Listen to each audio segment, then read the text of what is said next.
আসসালামু আলাইকুম এভরিওয়ান, কেমন আছেন সবাই? আশা করি আল্লাহ তাআলার অশেষ রহমতে সবাই খুব ভালো আছেন। আলহামদুলিল্লাহ, আমিও ভালো আছি। আজকে আমি আপনাদের সাথে শেয়ার করব অর্ডারের জন্য 1 কেজি ময়দায় আমি কত পিস পরোটা তৈরি করি, একেবারে মেজারমেন্ট স্কেল দিয়ে মেপে আপনাদের প্রমাণ সহ দেখিয়ে দেব। তো আমার অর্ডারের জন্য কিছু পরোটা তৈরি করতে হবে, তো ভাবলাম আপনাদের সাথে শেয়ার করি যে 1 কেজি ময়দায় কত পিস পরোটা আমি তৈরি করি, এবং আরও দেখিয়ে দেব মানে একটা পরোটায় কত গ্রাম করে আমি ডো নেই, সেটাও মেজারমেন্ট স্কেল দিয়ে দেখিয়ে দেওয়ার চেষ্টা করছি। আশা করি ভিডিওটি আপনাদের ভালো লাগবে। তো প্রথমেই এখানে আমি মেজারমেন্ট স্কেল নিয়ে নিয়েছি, সেই সাথে আমি বল দিয়ে দিলাম। এটার ওজন আসছে 168 গ্রাম। তো আমি কিন্তু 0 করে নিয়েছি। মোট কথা মানে এই বোলটার ওজনটা বাদ দিয়ে দিয়েছি এরকম। তো এবার মেজারমেন্ট কাপ দিয়ে মেপে মেপে আমি এখানে ময়দা নিয়ে নিচ্ছি। তো এই যে দেখুন, এখানে আমি 1 কেজির একটু বেশি হবে ময়দা নিয়েছি।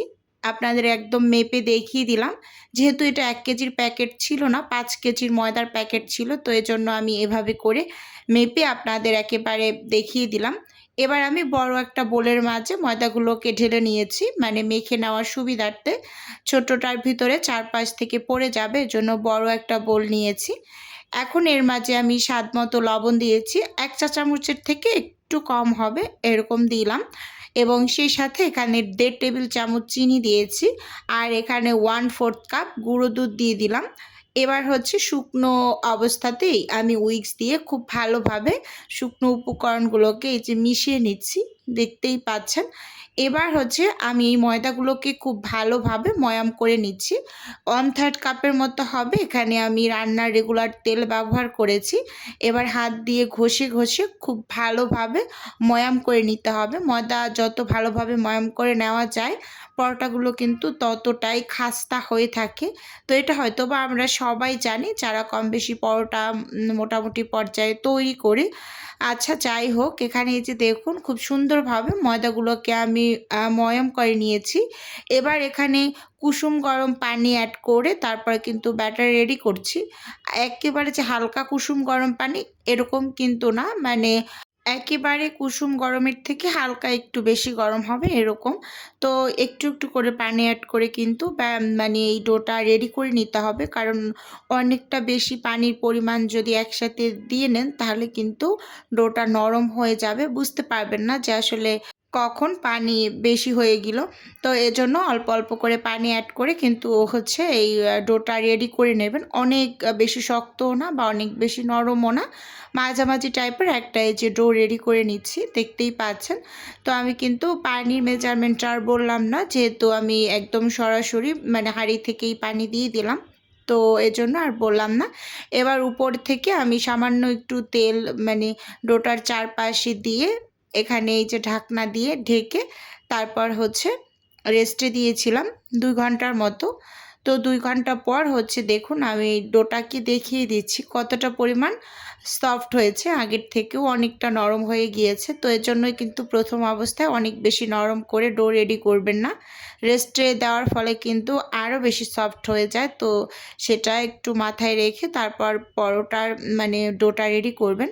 তো এখানে আমি এই যে মেজারমেন্ট কাপ নিয়েছি, তো এই মেজারমেন্ট কাপ দিয়ে মেপে মেপে তারপর ডোগুলো বের করে নিই। যেহেতু অর্ডারের জন্য আমি পরোটা রেডি করি, তো এর জন্য আমার এই কাজটা করতে হয় সব সময়। আমি 1/3 কাপের যে কাপটা আছে ওই কাপটা দিয়ে সব সময় মেপে নেই। তো আজকেও কিন্তু মানে ব্যতিক্রম না, সেরকমই 1/3 কাপের কাপটা দিয়েই মেপে তারপর কিন্তু লেচিগুলোকে আমি এখানে একটা একটা করে এই যে বের করে নিয়েছি। এবার আপনাদের দেখিয়ে দিচ্ছি এখানে 1 কেজি ময়দায় কত পিস তৈরি করলাম। এখানে 23 পিস হয়েছে। 23 পিস লেচি আমি কেটে নিয়েছি 1/3 কাপের কাপটা দিয়ে। এবার মেজারমেন্ট স্কেল দিয়ে একটু দেখিয়ে দিচ্ছি যে 1/3 কাপের যে কাপটা এটার ওজন আসছে 9 গ্রাম। আমি 0 করে নিয়েছি, মানে 9 গ্রাম বাদ দিয়ে নিয়েছি। এবার একটা ডো দেখিয়ে দিচ্ছি, এখানে একটা ডো 81 গ্রাম হয়েছে। তো এই যে দেখুন, আর এই 1/3 কাপের কাপটা কিন্তু 80 ml এর। তো আশা করি আপনারা বুঝতে পারছেন একই হয়, মেজারমেন্ট স্কেল এবং কাপের মাপ কিন্তু একই।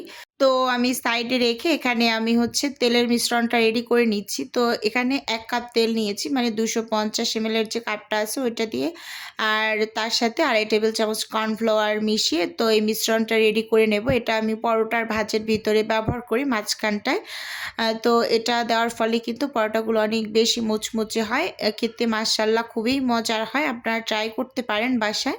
এবার পরোটাগুলোকে আমি বানিয়ে নিচ্ছি একটা একটা করে, মানে উপরে শুকনো ময়দা দিয়ে। তারপর কিন্তু এখন একেবারে পাতলা করে প্রথম অবস্থায় রুটিটা বেলে নিতে হবে।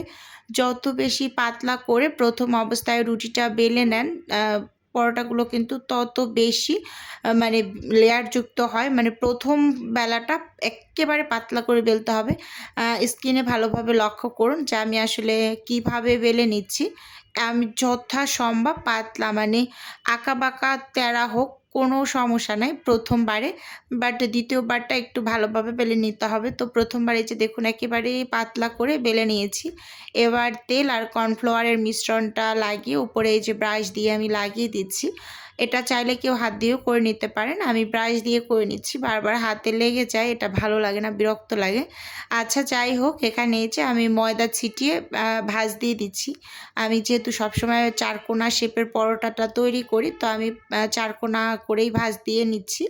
আর আমি গোল পরোটাটা খুবই কম করি, মানে ওটা আমার কাছে বেশি ঝামেলার মনে হয়, মানে লাচ্ছা সেমাইয়ের মতো গোল গোল করে দিতে হয়। বড়টা তো বিরক্ত লাগে, সময় বেশি লাগে, এর জন্য চারকোনাটা করে থাকি।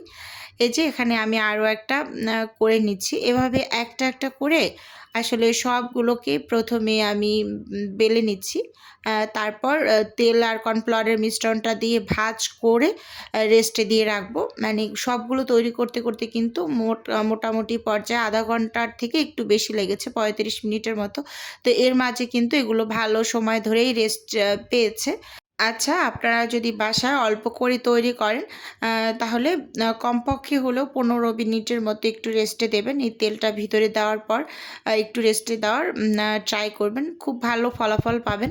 এই যে দেখুন এখানে হচ্ছে আমি সবগুলোকে বেলে এরকম এই যে রেস্টে রেখে দিয়েছিলাম। এবার পরোটাগুলোকে বেলে নেব আর ছেঁকে নেব। এক হাতে বেলে নিচ্ছি। তার পাশাপাশি কিন্তু আমি আবার সেঁকেও নিচ্ছি, মানে একটা তৈরি করছি আবার পাশে মানে প্যানে কিন্তু আরেকটা ছেঁকে নিচ্ছি। এভাবে করেই পরোটাগুলোকে আমি বেলে নেই সবসময়, হালকা করে এপিঠ ওপিঠ করে ছেঁকে তারপর ঠান্ডা করে প্যাকেট করে নিই। এরকম করেই আসলে ডেলিভারির জন্য আমি পরোটা তৈরি করে থাকি। তো আজকে একটা আপুর কিছু অর্ডারের ছিল পরোটার, তো সেগুলো রেডি করে নিলাম। 2 প্যাকেট পরোটার অর্ডার ছিল, তার সাথে ডালপুরির অর্ডার ছিল 2 বক্স। তো সব কিছুই কিন্তু খুব সুন্দরভাবে আমি রেডি করে নিয়েছি। আজকে আসলে আপনাদের সাথে সেঁকে নেওয়াটা শেয়ার করিনি, কারণ এটা আমি অনেক কয়েকটা ভিডিওতেই দেখিয়েছি।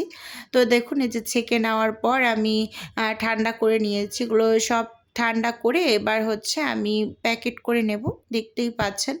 আর কিভাবে ছেঁকে নিয়েছি এটাও ভালোভাবে লক্ষ্য করুন, মানে হালকা করে এপিঠ ওপিঠ করে ছেঁকে এবার খুব সুন্দরভাবে আমি প্যাকেটগুলো করে নেব। এই যে দেখুন একটা একটা করে পলি পেপার দিচ্ছি, এর উপর আর একটা পলি পেপার দিয়ে মানে ছেঁকে নিচ্ছি। তো ভিডিওর এই পর্যায়ে এসে ছোট্ট করে নিজের বিজনেসের একটু প্রচার করছি। আপনারা তো অনেকেই জানেন যে আমার ছোট্ট একটা ফ্রোজেন আইটেমের বিজনেস আছে। যদি কেউ কোনো টাইপের ফ্রোজেন খাবার অর্ডার করতে চান, তাহলে স্ক্রিনে দেওয়া হোয়াটসঅ্যাপ নাম্বারে নক দিলে কিন্তু আমি A to Z বলে দেব। আর যদি কেউ অর্ডারটি সরাসরি কনফার্ম করতে চান, তাহলে স্ক্রিনে দেওয়া হোয়াটসঅ্যাপ নাম্বারে সরাসরি কল করে অর্ডারটি কনফার্ম করতে পারেন। শুধুমাত্র ঢাকা সিটির মাঝে ডেলিভারি দেওয়া হয়। আর এই যে পরোটা প্যাকেট করে আমি ফ্রোজেন হতে দিয়েছি। আর এখানে হচ্ছে আমার আজকে অর্ডারে কিছু চিকেন রোল এবং সমোচা ছিল, আর সেই সাথে আরেকটা ডেলিভারি ছিল 12 পিস সমোচা এবং নাগেটসের অর্ডার ছিল। তো বন্ধুরা, আপনাদের কাছে আমার আজকের ভিডিও কেমন লেগেছে চাইলে অবশ্যই কমেন্টস করে জানাতে পারেন। আজকে তাহলে এখান থেকেই বিদায় নিচ্ছি। আল্লাহ হাফেজ।